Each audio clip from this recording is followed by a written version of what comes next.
Hey, wonderful people, let's get ready to do some drawing. Today's lesson is about how to create a surreal landscape in one-point perspective. Now, surrealism is a kind of art that is often very dreamlike, uses a lot of imagination, and combines everyday objects in unusual or interesting ways. For example, a tree growing out of a table, or a huge apple, or whatever, giant bottle. So the goal here is to create an image that brings the viewer's attention from the interior of a home to the exterior outside, exterior to the environment. All right, I have a few different versions of surreal landscapes, and let's call this one version 1. All right, surreal landscape version 1. Step 1 is going to be taking a photograph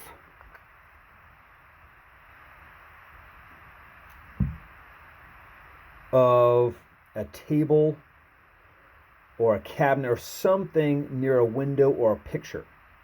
So we have this sense of dimension, this sense of these lines going back into space towards a vanishing point. Oh, close that out. All right. So you got your picture. That is your source of inspiration. Now I took another picture where I'm starting to position objects on the table to create my composition. I'm thinking of how I want it to look in the final image. Okay. So there's our goal, and we have our inspiration. The next step would be to draw the window or the picture, whatever's in the back, on the back wall. And then we add the table. You just can't make up the table. The table is actually ruled by perspective laws. Okay, and if you've done any perspective drawing, you almost always start with the vanishing point. And here's my vanishing point. This is going to help me create my road. It's going to help me create my table accurately. Starting with my vanishing point. Bring a ruler out. This is going to create the edges of my table accurately. Just a light guideline. Here. Now we need the front edge of the table.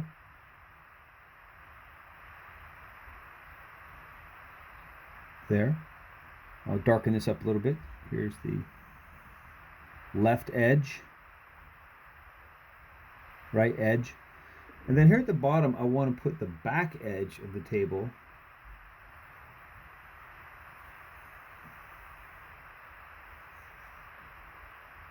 with some trim, just to give my table a little more interest. Here's the bottom edge of the table. You can even put the table legs in here.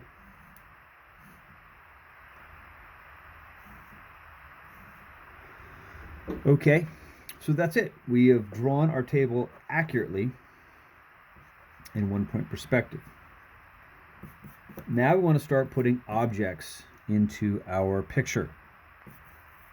And if I look back at my example, version 1, I've got some trees, an apple, road, bottle. Let's start with the road. So either using a free hand, using your hands freely, or a ruler, put the road in. And I like to put a sidewalk in there.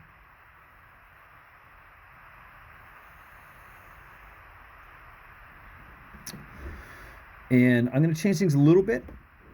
I'm still going to include my elements, but a slightly different way. I love those trees, so I'm going to put a tree here and a tree off in the distance. And if you're going to add vertical objects, you need to include a guideline for the bottom of that thing. Here's my guideline for the bottom of the tree. And a guideline for the top of the tree or object. There we go. I'm going to go ahead and throw in my tree now. Nice and big. And the trunk comes down to that guideline.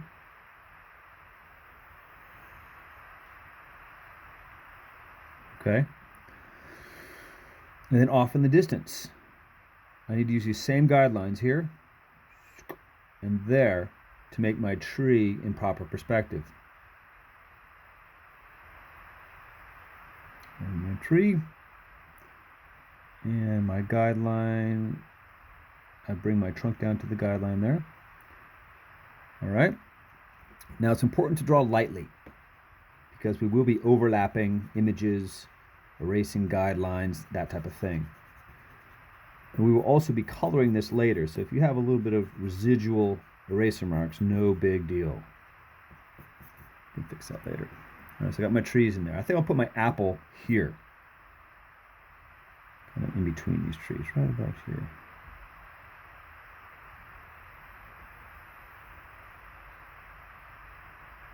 Can't really see that's an apple. I'm going to tip it a little bit.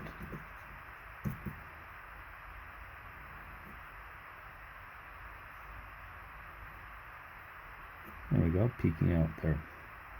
Okay, and you can erase that, so on and so forth. Now, it wouldn't be a landscape one-point perspective picture if you didn't include the horizon line.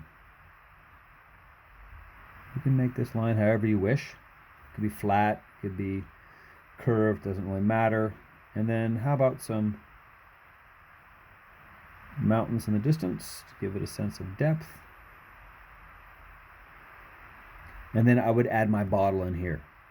Okay, work on the outlines first, and then we end up adding shading and tone and coloring later. Now there's a couple things that are important to think about. And remember the rules of perspective. One is the objects get smaller as they go further away from us. Okay, so that's why this tree's got smaller. They're on this within the same guidelines. And that also applies to horizontal things. So if I want to put in a sidewalk here,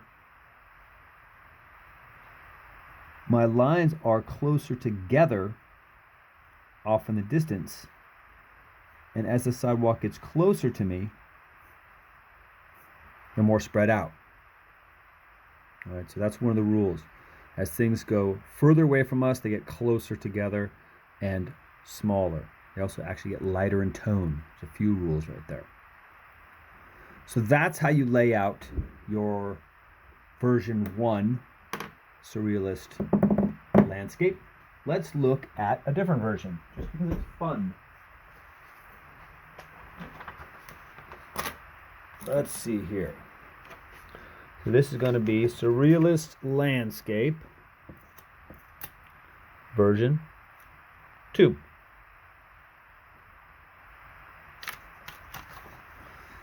Okay. Surrealist Landscape version 2. You've drawn the interior of your space.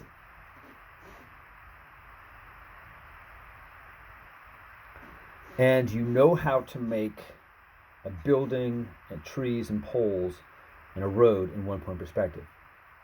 Okay, we're going to combine these two ideas to make the next version. Here we go. We've got these two ideas. You've got your interior space and your exterior space. Can we mix them together and create a blending of the two? Yes, absolutely. It's the same process, right? We have our vanishing point. We create our row. We create our table edges, right? This goes off to the table edges. We create our road, sidewalk. I had put in guidelines for the tops and bottoms of the trees. And in this case, I added telephone poles on the left side and a small building you could add more interesting objects in this picture. Okay, that's version 2. How about a slightly different version?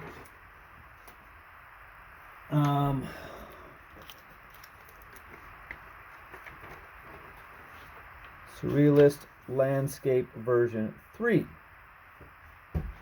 Similar but different. Let's have a look at this. In this case, it's a little hard to see. My picture's a little dark. But I've pulled out with the camera and I have a much wider view. I'm taking into account more of the interior of the space. So I'm seeing walls and corners and things like this. And let's see how that's going to translate to a drawing. It's going to translate. Let me switch the camera here. Slide this way just a touch. To the side. Do a little adjusting. Okay. So now we have a little bit more of an interior view. We're seeing the corners of the room, and it's kind of, the view's kind of backed up. You can fit more stuff in here. It's kind of a nice idea. How do you do that? How do you create a room with the walls and the corners in 1-point perspective? Easy peasy, lemon squeezy. Let me show you how. Step 1, draw the back wall.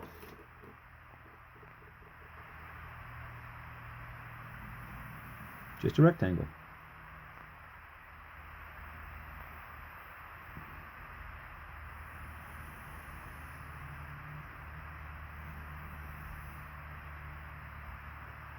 Two, you want to include that nice picture window or whatever it is that's in your living room or dining room. It can be a large painting, it doesn't really matter.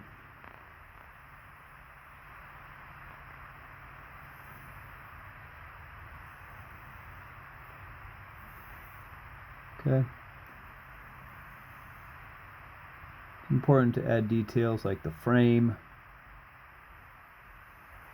or the trim. We want to make this look as real as we can with these details so it seems believable. All right, then we've got these 1, 2, 3, 4, one across here. Okay. Now, how do we add perspective? Well, it's the same theory as always. You start with a vanishing point, way off in the distance. And then we create guidelines, right? This is going to apply to the corners of my room.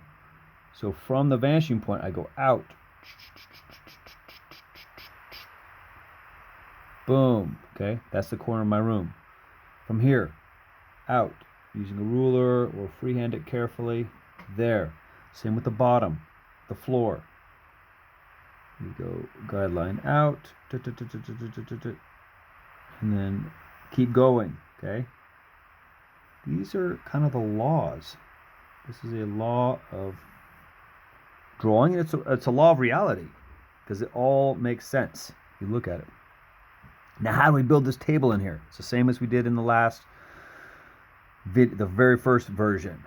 Okay, we have to use our guidelines. So I want my table to be right in here somewhere. I need to make it accurately. So I'm going to use my ruler this time from the vanishing point. The edge of my table. I don't want it to be covering up there, so maybe just right like this would be good. There's my guideline. It's a little dark, shouldn't be that dark. There. So I wanted to leave the floor part of my picture exposed. That's why I didn't put the table over the top of that. So that's the sides of my table. There's the front edge. Here's the back edge. Add that trim.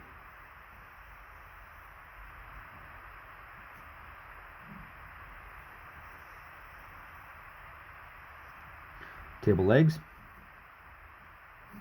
That's the inside edge. Okay, and then start erasing these guidelines to clean it up a little bit so you can see your composition, your objects more clearly. All right, let me just darken that a little bit. I don't think you should darken it. I think you should leave it nice and light. I just want you to be able to see that table clearly. Look at this. Oh. And don't need that guideline either. So from here we start to build our image, our composition. Have fun putting in the objects, putting in the road, all that stuff. Let's look back at version 3. Where is that? Oh, it's right here. Put it on the back of this. Here we go. So using the same rules, you got your road, sidewalk. I just used the edge of the sidewalk as the guideline for the bottom of the trees. And then there's clearly, these all line up on the same guideline here. Giant apple was fun. Magritte used apples a lot in his surrealist paintings. I thought I would too. And we got our bottle and our cup off in the distance. Okay? That pretty much does it. It's the same system each time. Now, how do you finish this? This is not a finished picture. We need shading. All right, we need it to look a little bit more complete. So here we go. Here is my shaded version of Surreal Landscape version 3. I could put the road in there too, but something to bring to your attention again is tone. And one of the laws of perspective is called atmospheric perspective, is that as things go further away from us, they get lighter. There's dust particles in the air. Things are a little bit more difficult to see, a little bit more hazy as they get further and further away from us. So that's why it's important, if you're including objects, repeated objects, like trees or poles or something, that the ones furthest away are light, and they get gradually darker and more crisp as they come closer to you. Okay? So darker lines closer to you, softer lines further away. So that's my pencil version. My suggestion to you is use whatever you have around the house and whatever you feel comfortable with. Right now, I only have access to pencils, color pencils, and watercolor paints. So if you want to do your final surrealist landscape painting in one-point perspective in acrylic paint or poster paint or chalk pastel, totally up to you. I just want you to enjoy yourself and have fun with this. So there's my pencil version, and then I did a color pencil version, which came out pretty good. I like it. Again, you can clearly see atmospheric perspective, where the things closer to us are dark. They get gradually lighter as they go away from us. I wanted to create a slightly darker room so that the objects and the things in the distance can be lighter away from us. That was kind of fun. Here I used Sharpie. It's not finished. It needs to be colored in some way. But if you allow your eyes to see the outlines of things, especially in the foreground, I did a lot of thick to thin with my line to make it look more interesting and bold and bring it closer to you. And then as things go away, of course, the rules of perspective are to make things smaller and lighter and less clear. And then I also did a Sharpie drawing with watercolor. And I think that really brings it together. I think you can really see, this looks like a complete picture to me. Kind of cartoonish, but it's fun. And you get the idea. Now, I've got a couple more I want to show you, just fun ones to think about. This one here, slightly different because I have a curved road. And you are certainly welcome to use this idea. Not use a straight road, but a curved road or a river, something like this. But I still follow the rules of things getting larger to smaller and being within guidelines. So my palm trees, I've got an upper guideline and a lower guideline, and they fit in that space and they bring your eye to the distance properly. And this one was fun too. I enjoyed this one. I'm just going to leave the camera on the side view here. But this is a nice combination of ridiculous things. Giant apple larger than a building, and buildings on the table. How does this all relate? It's kind of dreamlike. It's kind of crazy. I'd like to see crazy. I want to see creativity and interesting concepts and ideas, and really push yourselves. Now, the last thing I want to leave you with are the rules of perspective. Oh, here we go. There we go. So first, again, the edges of things, roads, buildings, walkways, go to the vanishing point. That's why everything looks like it's going back like this. The second guideline is for trees and poles, etc. Oh, the guidelines of these things go back to the vanishing point. Something I mentioned earlier that I like to mention again. Another guideline is that when things are vertical in real life, they are vertical in your perspective drawing. Let me make that clear, okay? And I know some of you will make this mistake, and it's totally okay. Just go back and fix it. If tree trunks are vertical in real life, they are vertical in perspective drawings. So make sure these are up and down, up and down, up and down, and the poles are up and down. And the last one that I talked about a lot before my system collapses here is objects that are close to the viewer are larger and darker in tone than objects in the distance, and that's called atmospheric perspective. All right, I hope you are excited and inspired to make your own surrealist landscape painting or drawing in one-point perspective. Take good care.